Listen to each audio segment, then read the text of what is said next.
자, 두 번째 시간입니다. 저번 시간에는 소프트웨어 개발 방법론 섹션을 같이 한번 공부를 했었는데, 지금 화면에 보이시는 것처럼 요 요약집 사이트 영상이라든지 카페 게시판에 올려놓을 거거든요. 공부 게시판에.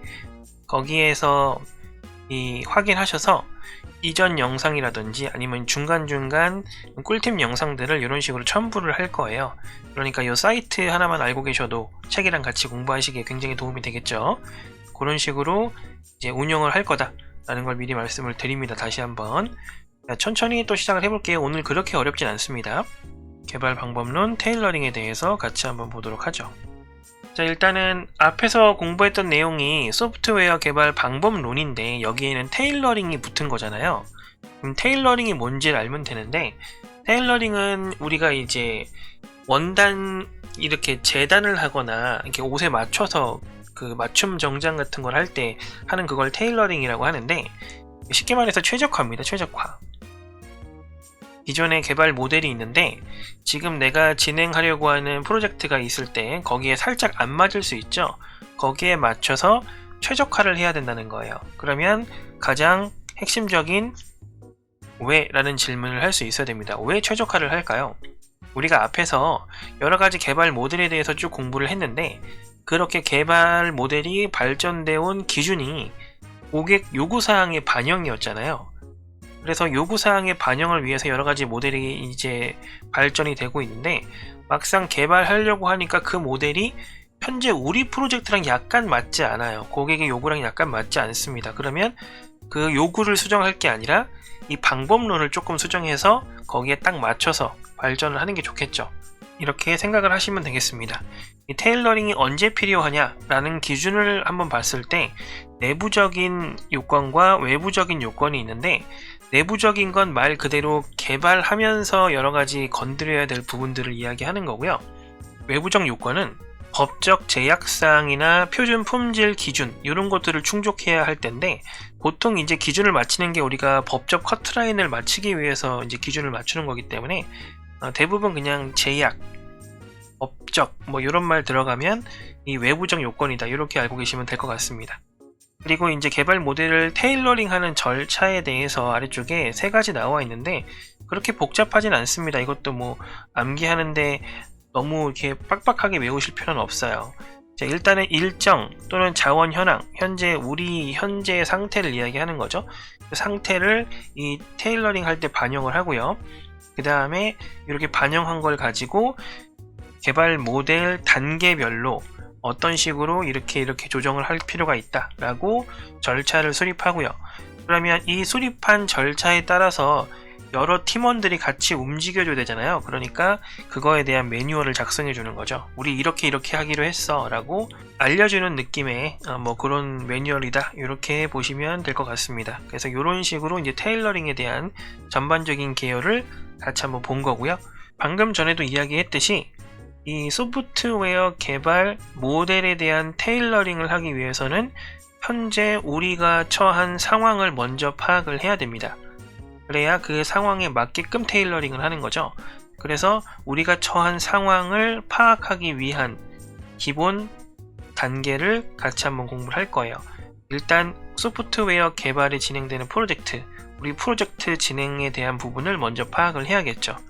일단 프로젝트는 업무별로 방법이랑 시간 등을 결정하고 단계적으로 진행을 합니다. 이거 뭐 당연한 이야기죠. 소프트웨어 개발 프로젝트 관리의 3요소, 이거 보통 우리가 문제에서 3P라고 이야기하는데, 여기 People, Process, Problem에서 문제인식 해가지고 세 가지인데요.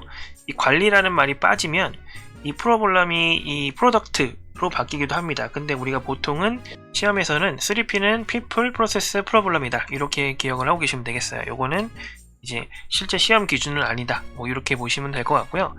여기 아래쪽에 구체적인 관리 요소에 대해서 나와 있습니다. 이걸 읽어보면 당연한 얘기예요.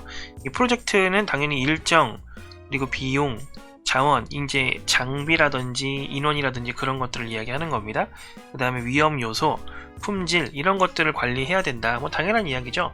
거기에서 대표적으로 이제 소프트웨어 개발에서는 이 위쪽에 3P가 필요하다 이렇게 정리를 하면 되겠습니다.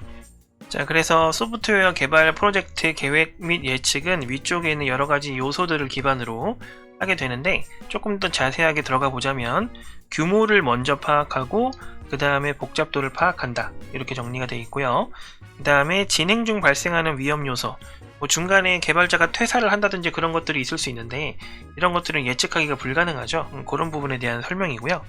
그 다음에 관리 요소를 고려해서 이제 계획 비용 결정을 해야 되는데, 관리 요소를 크게 세 가지로 구분을 해놨습니다. 프로젝트의 규모나 신뢰도, 복잡도, 그러니까 이 신뢰도라는 거는 필요 신뢰도를 이야기하는 거예요.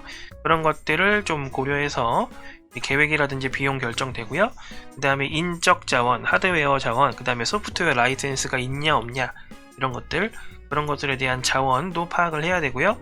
그 다음에 생산성, 개발자들이 이제 개발 능력이 어느 정도 되고 개발 기간이 어떻게 될 것 같고 작업별로, 그런 것들도 마찬가지 고려를 해서 프로젝트에 대한 계획, 뭐 비용, 이런 것들을 측정을 할 필요가 있다 라고 되어 있는 겁니다.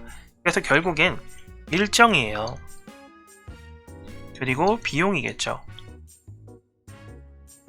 요거에 대한 조금 집중적으로 이제 파악을 해야 될 필요가 있겠다라는 겁니다. 그래서 이 일정을 먼저 같이 한번 보도록 할 거예요. 자, 일단 프로젝트 일정 관리 원칙에 대해서 같이 한번 보도록 하겠습니다. 일반적인 경우에 대한 부분을 같이 보는 거예요. 첫 번째로 일단은 프로젝트는 작업이 분할되어 있어야 돼요. 개발팀이나 또는 개발자별로 작업할 수 있는 것들을 서로 분할을 합니다. 자, 그러면 분할된 작업들을 연결을 시켜두는 거예요. 얘는 이거랑 연결되어 있는 작업이다, 이런 걸 알고 있어야지 서로 관리하거나 개발할 때 좋겠죠. 그 다음에 각각의 작업에 대한 요구 시간이 얼마나 필요한지를 설정을 합니다. 그래서 요 작업은 2시간이 필요하고 요 작업은 2달이 필요하고 뭐 이런 것들 있죠. 그런 것들을 설정한 다음에 그 설정한 시간만큼 개발자들을 할당해 주는 거예요. 개발자들한테 당신한테는 2달의 시간 동안 이런 작업을 진행하세요.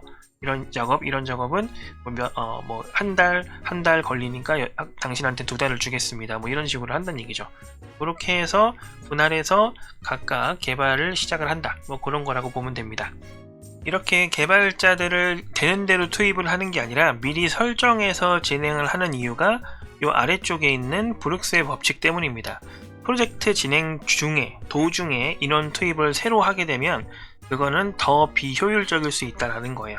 왜냐면 지금까지 진행했던 작업들, 그리고 앞으로의 계획들, 이런 걸 새로운 인원한테 인수인계하고 어떤 의사소통에 여러 가지 그런 문제도 있을 거고, 그런 부분 때문에 훨씬 더 시간이 더 걸릴 수도 있다라는 거죠. 그래서 미리 작업을 이렇게 분할해서 작업을 미리 할당해서 진행을 하는 게 훨씬 더 효율적이다 라고 되어 있는 거죠. 문제에 자주 나오는 부분입니다. 다음 투입 인력 자원 구성 같은 경우에는 책에는 조금 뒤쪽에 있죠. 제가 좀 앞쪽으로 당겨왔습니다. 설명에 조금 효율성을 위해서. 자, 인력 자원을 어떻게 구성할 건지 2가지 형태로 나와 있어요. 책임 프로그래머 팀하고 민주주의식 팀이 나와 있는데, 요거는 딱 키워드 하나하나씩으로 정리할 수 있습니다. 얘는 1인이 주가 되는 거예요. 그래서 이 한 명이 책임을 지는 겁니다. 나머지는 다 보조하는 형태. 그래서 이걸 성형이라고 이야기를 해요. 우리가 아직 네트워크 토폴로지를 공부하진 않았지만 이 성형이라는 게 한 곳에 집중되어 있고 나머지는 이런 식으로 보조를 해주는 형태다, 뭐 그런 뜻입니다. 그리고 민주주의식은 각각 개별적으로 독립적으로 개발을 하는 거예요. 그래서 서로가 동등한 위치에 있다는 뜻입니다. 이게 이제 링형의 뜻이에요. 그래서 각각의 특징과 단점, 이런 것들이 나와 있죠. 읽어보면 당연한 거예요. 책임 프로그래머는 당연히 소규모, 짧은 개발, 그리고 단순한 개발에 사용됩니다. 만족도가 전체적으로는 낮을 수밖에 없어요. 한 명을 보조하는 역할이니까. 그래서 시간이 길어질수록 이직률이 높아지기 때문에 이직률이 높아지는 이 팀 유형을 계속해서 유지할 수는 없잖아요. 그러니까 단기, 단순 이렇게 들어가는 겁니다. 민주주의 같은 경우에는 큰 규모의, 그리고 긴, 복잡한 형태의 개발도 충분히 가능하다. 만족도가 높고 이직률이 상대적으로 낮기 때문에 링형이 훨씬 더 개발에, 큰 규모의 개발에는 도움이 된다라는 거죠. 전체적으로 이해를 하고 계시면 사실 암기할 부분은 아니에요. 자, 뭐 요정도 기본적인 부분 알아보고요. 다음으로 본격적으로 시험에 잘 나오는 부분을 좀 봐야겠죠. 일단 프로젝트 일정 계획 방법론입니다. 자, 두 가지가 많이 나와요. 이 PERT랑 CPM 이 두 가지에 대한 특징을 서로 비교해서 그 다음에 각각에 대한 그 특징을 물어보는 문제가 나옵니다.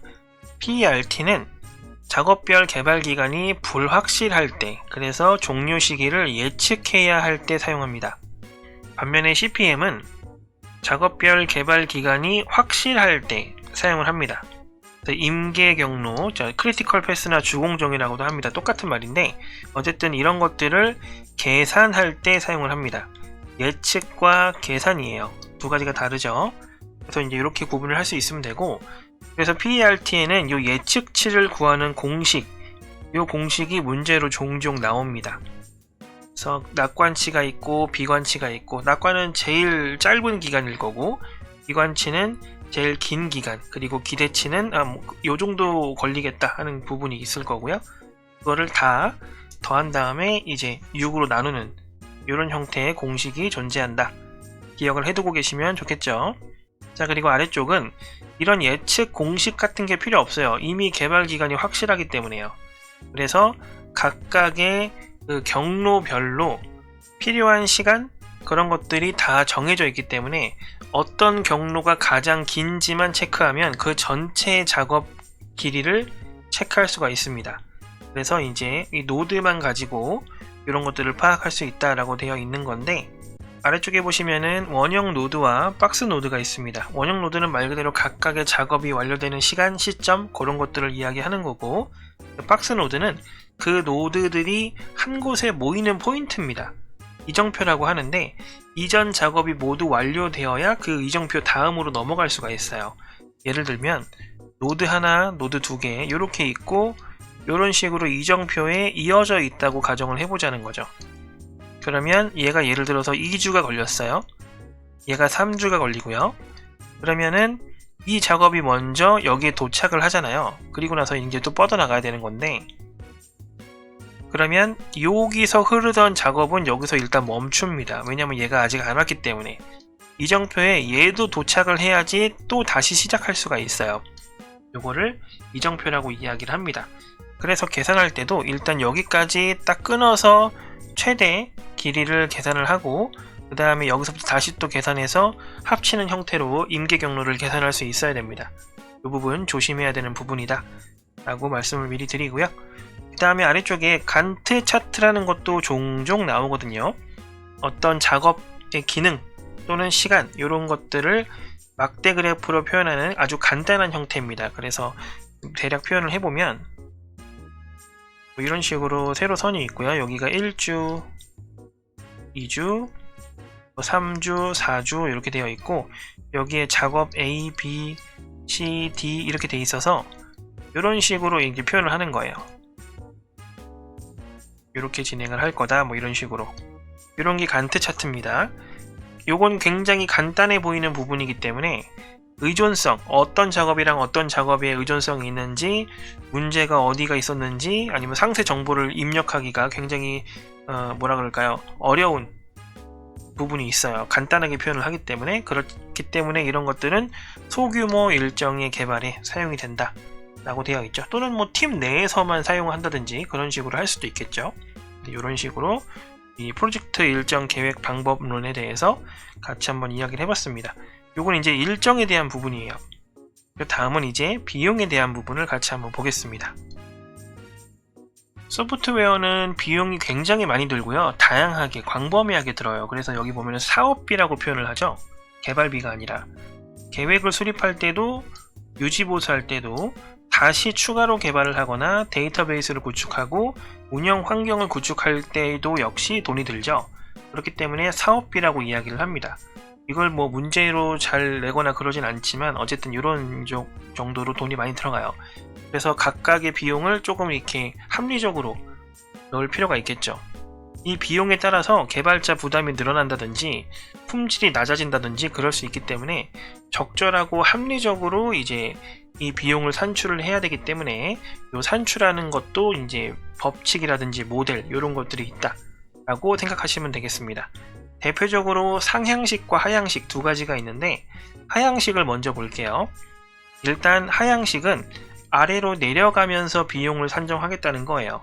예를 들어서 소프트웨어가 이렇게 완성품이 있으면 요게 요 두 가지를 조립해서 완성을 한 거다라고 하면 요 각각의 부품은 또 여러 가지 기능을 또 조합해서 만들었겠죠? 이런 식으로. 그러면 요 부분을 먼저 전체 비용을 하는 거예요. 그래서 이 전체 비용이 예를 들어서 뭐 1억이 들어간다 라고 하면 그럼 이건 한 6억 들어가고 요건 한 4억 들어가겠네. 이런 식으로 작업별로 세분화해서 금액을 쪼개는 거죠. 자, 근데 이거는 경험을 기반으로 하고요. 그 다음에 비과학적인, 주관적이다 이렇게 써 있어요. 우리가 앞에서 봤던 합리적이다 라는 거랑은 약간 거리가 멉니다. 중요한 건 경험이 기반이다 라는 거죠. 두 가지가 있어요. 전문가 측정이 있습니다. 말 그대로 경험자가 이런 거 개발해봤는데 요 정도 들더라고요. 이렇게 하는 거예요. 전문가. 근데 이 전문가에서 조금 더 발전된 부분이 델파이 측정 기법이라고 해서 경험자들이 이거 얼마 들어요 라고 이렇게 얘기해주면 중간에 그 의견을 조정자가 종합해서 결론을 내립니다. 한 명보다 두 명보다는 여러 명에 대한 의견을 종합한다라는 게 조금은 그나마 더 합리적이다라고 볼 수가 있죠. 이런 것들이 하향식이다 라는 거고요. 그 다음이 상향식이 나왔습니다. 상향식은 과학적이고 합리적이다라고 되어 있어요. 여기 보면은 작업별 비용을 먼저 산정을 하고 아래쪽에 있는 걸 산정한다는 뜻이에요. 얘네들을. 그 다음에 전체 비용을 합산하는 거죠. 그래서 조금 더 과학적이다라고 되어 있습니다. 요거에 대해서 좀 자세하게 볼게요. 종류가 많거든요. 화면을 좀 지우고, 상향식 비용 산정 기법에서 실제로 우리가 계산을 해서 답을 도출해야 되는 경우는 요거 정도만 생각하시면 될 겁니다. 아래쪽에 있는 애들도 물론 공식 같은 게 없는 건 아니지만 실제로 문제에 나오는 거는 보통은 이 아래쪽에 있는 이런 공식들을 통해서 계산을 하게 되는 건데, 여기 있는 것도 결국에 뭐 다 외우실 필요는 없고 요 정도만 알고 계셔도 나머지는 다 파생되는 부분이기 때문에 그렇게 좀 정리를 하시면 괜찮을 것 같아요. 예를 들어서 이 개발 비용 같은 경우도 이 노력이 개발 기간하고 투입 인원이 들어가 있는 거기 때문에 거기에 인건비만 곱하면 비용이 나오는 거잖아요. 그래서 이런 것들은 당연하게 좀 생각을 하시면 되고, 위쪽에 있는 거 개발 기간 곱하기 투입 인원을 노력이라는 개념으로 묶는다 라는 거랑, 그 다음에 LOC라는 거는 코드 라인수예요. 코드 라인수 전체에서 이제 인당 월 평균 생산 코드 라인을 이렇게 나누게 되면은 당연히 개발 기간과 투입 인원 이 부분도 계산이 되고 노력도 계산이 된다, 뭐 그런 얘기입니다. 그리고 요 LOC에다가 노력으로 나누게 되면은 해당 생산성에 대해서 계산을 할 수가 있다, 이런 느낌이죠. 이런 식으로 좀 정리를 하시면 될 것 같습니다. 첫 번째 코드 정도만 알고 있어도, 수식 정도만 알고 있어도 문제 푸는 데는 아마 크게 어려움이 없을 겁니다. 말로 설명을 해줘요. 뭐 개발 기간이 몇 달이고 투입 인원이 20명이고 얘네들의 뭐 생산 코드라인이 얼마일 경우에 뭘 구하시오, 이런 식으로 나오기 때문에 그렇게 어렵지 않은 형태로 계산을 할 수가 있을 겁니다. 아마 소수점도 거의 안 떨어질 거예요. 어쨌든 다음, 이번엔 단계별 노력이라고 되어 있습니다. 자, 코드 라인 수만으로 측정하는 게 위쪽에 있는 LOC인데 요거만으로는 조금 부족한 부분이 있다. 그래서 어떤 부분이냐, 기능 구현에 필요한 노력의 양에 각각의 가중치를 반영한다라고 되어 있습니다. 예를 들면 엄청 복잡한 알고리즘을 적용하는 코드가 있을 거고 단순히 입출력만 하는 코드가 있을 텐데, 입출력만 하는 코드보다는 어떤 복잡한 계산이나 알고리즘이 적용되는 코드가 훨씬 더 어렵잖아요. 그런 것들에 대해서 가중치를 반영한다 라는 거죠. 가중치라는 건 좀 더, 그러니까 신뢰성이라든지 좀 더 현실적이고 명확한 계산을 하고 싶다, 뭐 그런 거에 대한 반영이라고 생각을 하면 괜찮을 것 같아요. 요게 이제 상향식 비용 산정 기법 두 번째였고요. 세 번째는 수학적 산정 기법인데, 수학적이니까 당연히 공식 같은 게 원래는 많아요. 근데 여기선 안 다룰 거예요. 문제 잘 안 나오니까. 어쨌든 수학적 산정 기법까지가 상향식 비용 산정 기법인데, 수학적 산정 기법은 종류가 조금 더 있어서 조금 더 아래쪽에 좀 정리를 해놨습니다. 자, 첫 번째가 코코모입니다. 보햄이 제안했다 보기에 나온 적이 있고요. LOC 기반으로 일단 비용 산정을 하기는 합니다. 대표적으로 세 가지가 있어요. 베이직과 그 다음에 인터미디에이트, 디테일드 해가지고 세 가지가 있습니다. 베이직이 가장 기본이고 문제에 요게 나온다고 보시면 되고, 그 다음에 여기에다가 추가적으로 몇 가지 더 추가해서 고려하는 거, 그 다음에 거기에다가 좀 더 세부적으로 분석하는 거, 이런 식으로 있다고 보시면 되고, 보통은 문제가 이 부분이 나옵니다. 오가닉은 50 KDSI, 요게 이제 1000 단위 개발 라인, 이렇게 그 코드 라인 이렇게 생각하시면 됩니다. 그러니까 이거는 5만이죠. 50K니까 얘는 300K예요. 그러니까 30만인 거예요. 그래서 이 5만 이하는 오가닉이고 30만 이하는 세미, 30만 이상은 임베디드 해서 이렇게 세 가지로 구분을 할 수 있으면 되겠습니다. 그런데 가끔 이렇게 이제 몇만 라인 이하 이상 이렇게 나오는 게 아니라 이 코코모에 해당하는 기법이 아닌 것은, 분류가 아닌 것은 해가지고 나오는 경우도 종종 있어요.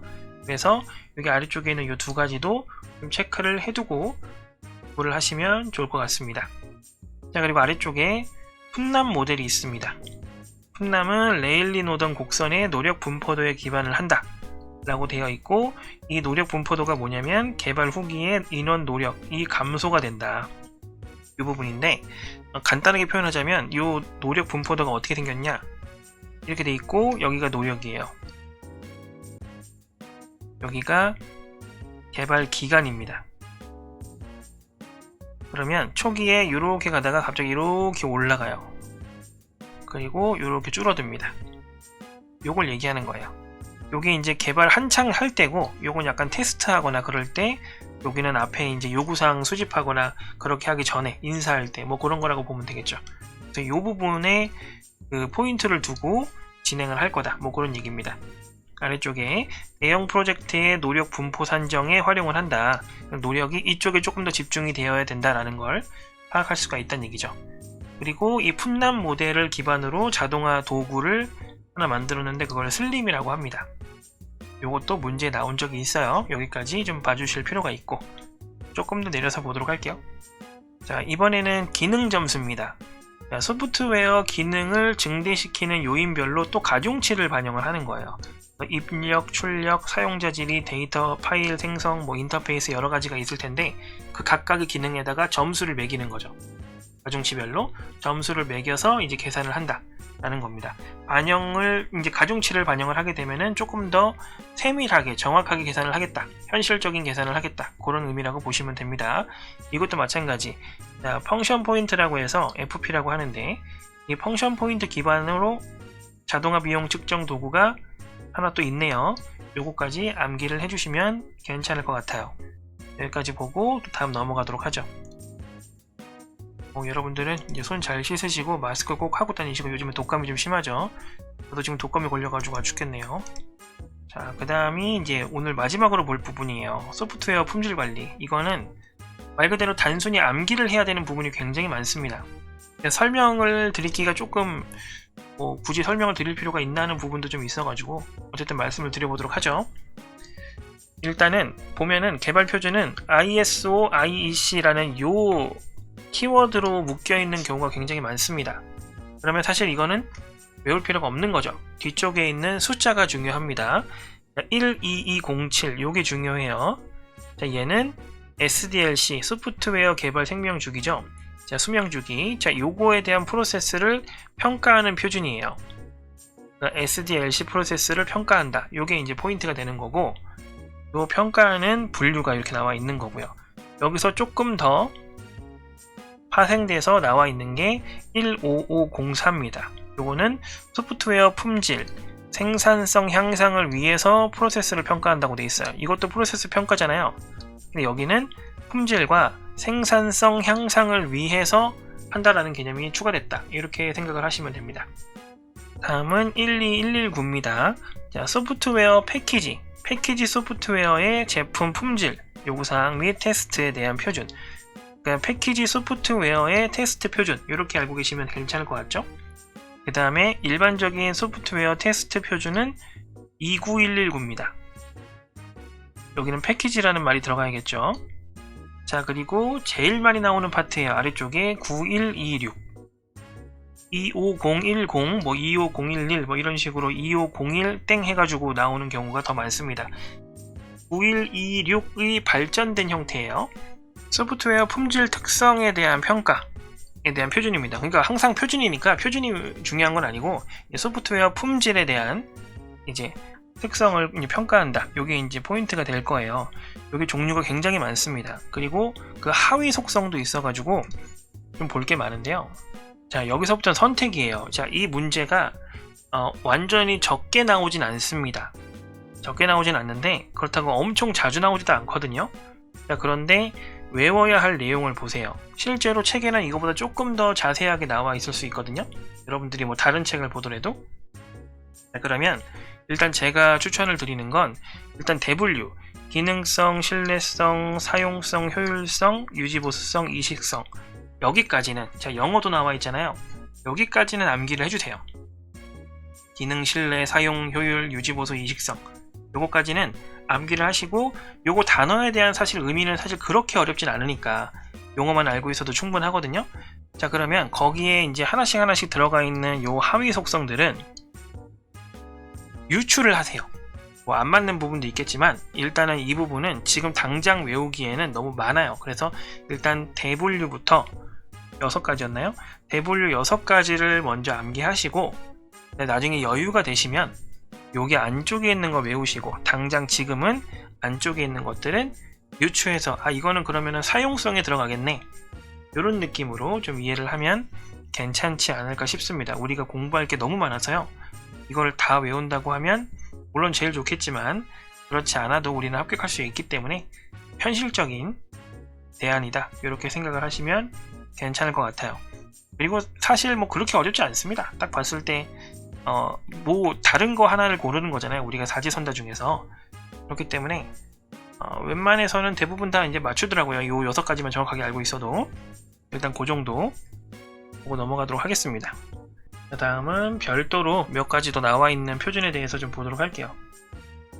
일단은 CMM입니다. 이게 비슷한 게 많아서 좀 헷갈립니다. 이거는 암기도 암기지만 헷갈리는 게 너무 많아요. 여기 CMM 있고요. 여기 CMMI 있죠. 이 부분이 좀 헷갈리는데 일단 CMM부터 좀 볼게요.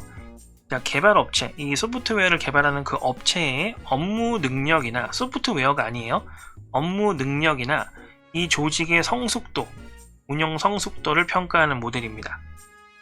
그래서 여기 CMM 프로세스 관리 품질이라고 되어 있죠. 요거 업무 능력을 얘기하는 거죠. 순서가 중요합니다. 혼돈, 경험, 정성, 정량, 최적화. 보통은 최적화가 잘 돼 있다는 얘기니까 제일 마지막이겠죠. 혼돈은 아무것도 없는 거예요. 말 그대로 혼돈. 요거를 일단은 기억을 하고 계시고요. 그리고 첫 번째가 경험적, 경험에 의해서 판단하는 단계라는 뜻이에요. 어떤 일을 진행할 때 어떤 데이터에 의해서 진행이 되는 게 아니라 경험에 의해서 진행되는.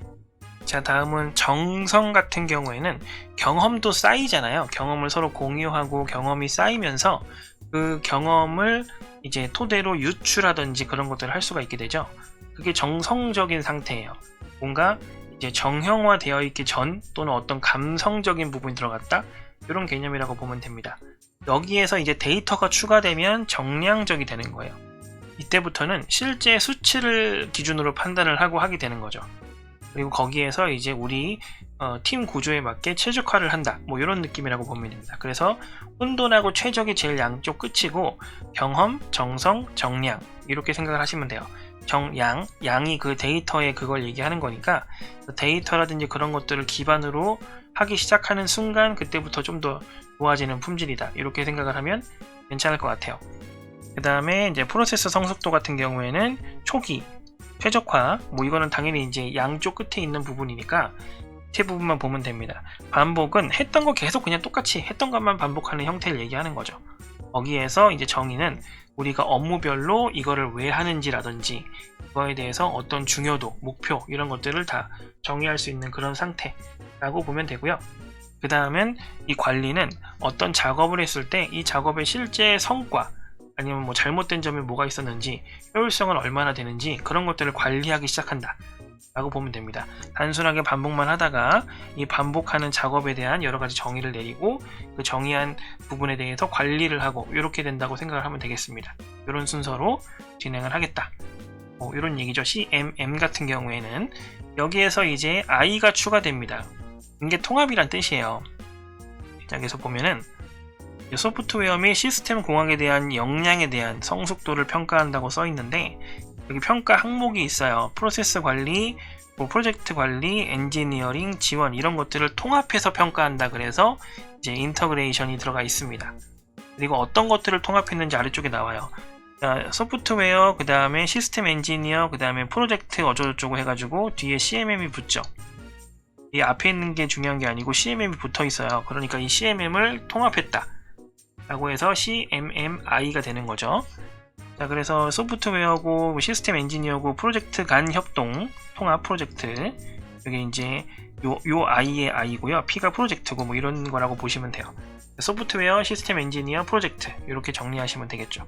어쨌든 얘네들도 통합을 해서 성숙도를 평가하는 거니까 이것도 마찬가지. 밑에 보면은 촉이 나와 있고요, 최적화 나와 있어요, 양쪽 끝에. 자, 그런데 여기에서 관리, 정의, 정량적 이렇게 나와 있어요. 이게 조금 헷갈릴 수 있다는 거죠. 여기 정량적 나와 있고요, 관리, 정의 나와 있는데 여기가 정의가 먼저잖아요, 이쪽은. 아래쪽은 관리가 먼저예요. 그래서 여기 부분은 굉장히 헷갈릴 수 있습니다. 그래서 요거 굉장히 조심하셔야 돼요. 암기하실 때 그거까지 보고 넘어가면 될 것 같습니다. 자, 다음으로 한번 계속해서 보도록 하죠. 요거 두 개입니다. 오늘 딱 요거 두 개 남았어요. 원래 밑에 프로젝트 형상 관리라고 간단하게 나와 있는 게 있는데 요게 이 과목에서 굉장히 자세하게 다뤄지거든요. 그래서 거기에서 다루는 걸로 하고요. 여기서 강의는 좀 뺄 겁니다. 똑같은 말을 해야 돼서. 자, 일단 스파이스 먼저 보죠. 이 스파이스도 책에는 영어가 굉장히 길게 나와 있는데 요게 문제로 나오지는 않아요. 그래서 일단 뺐습니다. 일단 요거를 다른 말로는 ISO IC 15504라고도 해요. 똑같은 말이에요. 그리고 얘는 CMM의 단점을 계산했다고 되어 있습니다.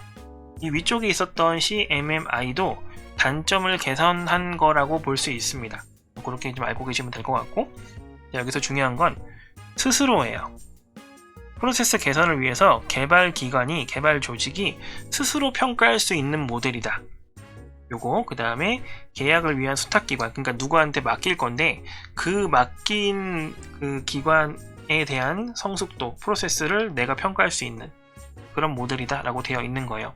자, 요게 있는 거랑 없는 거랑 이거 없어도 평가를 할 수 있지 않나요? 이렇게 볼 수 있는데, 요게 어떤 기준이냐면, 그러니까 우리가 어떤 기준에 의해서 이렇게 판단하고 있습니다.